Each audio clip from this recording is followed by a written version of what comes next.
Guys, मैं निधि शर्मा आपका अपने यूट्यूब चैनल निधि शर्मा ब्लॉग में स्वागत करती हूँ। तो गाइज, जैसे कि आप सभी जानते हैं, आज एकादशी है। तो एकादशी के बारे में मुझे तो ज़्यादा कुछ पता नहीं है, बट मेरी फैमिली में मेरी भाभी हैं जो एकादशी का व्रत काफ़ी टाइम से, मतलब मैं जब इस घर में आई भी नहीं थी, वो तब से इस व्रत को करती आ रही है। तो आइए हम उनसे एकादशी व्रत के बारे में कुछ जानते हैं। एकादशी व्रत के बारे में आप कुछ बताइए।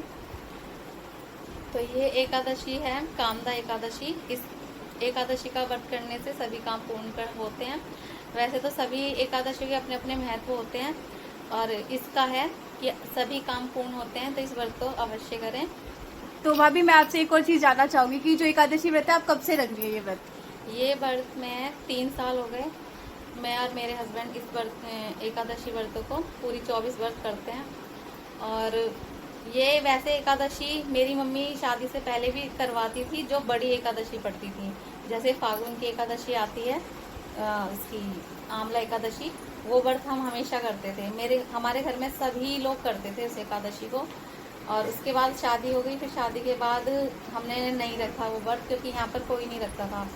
उसके बाद फिर मेरे मन में भाव आया था, हमारे छोटे ठाकुर जी तो थे मेरी शादी के बाद, पहले से ही थे, मम्मी बताती हैं।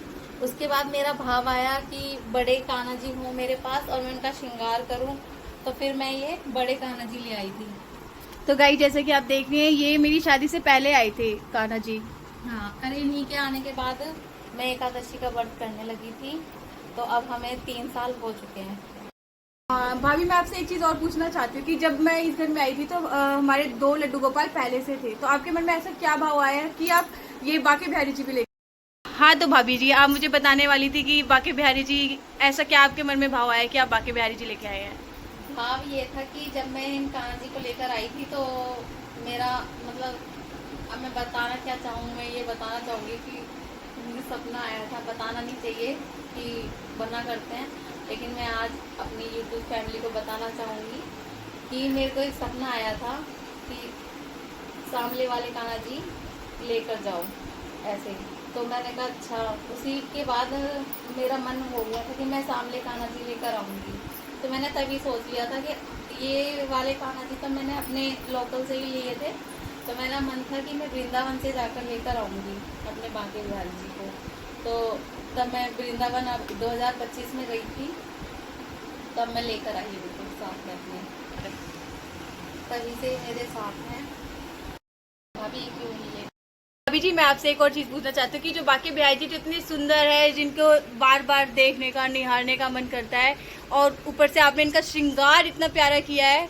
ये देखिए, इनकी पोशाक, मुकुट, मुरली, मतलब मजा ही, आनंद ही आ जाता है देख के। तो आप बताइए कि ऐसा आपके मन में क्या आया कि आप बाके बिहारी जी लेकर आए? देखिए, पहली बात तो हम लेकर किसी को, कान्हा जी को लेकर नहीं आ सकते, वो उनका है कि वो अपने आप आते हैं अपने भगत के पास। तो मेरा बस एक भाव था, जब मैं ये वाले कान्हा जी लेकर आई थी, उनके बाद मेरा भाव बना था, तो वो अपने आप मेरे कान्हा जी मेरे पास आए।